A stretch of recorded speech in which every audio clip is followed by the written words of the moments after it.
Stars on the Floor ang pamagat ng bagong programa ng GMA7 at si Alden Richards, ang host ng dance show para sa mga artista at social media influencer.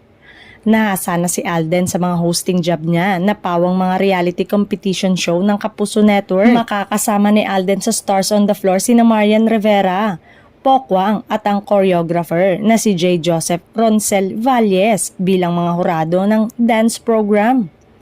5 mga contract star ng GMA7 at 5 social media influencers ang mga kalahok sa upcoming dance competition show at ipakikilala sila sa mga susunod na araw.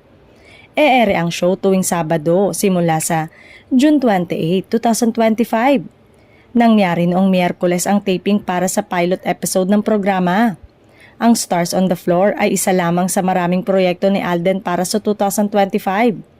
Boss Alden na ang tawag sa kanya dahil sa partnership niya sa Viva Communication bilang producer, actor at recording artist.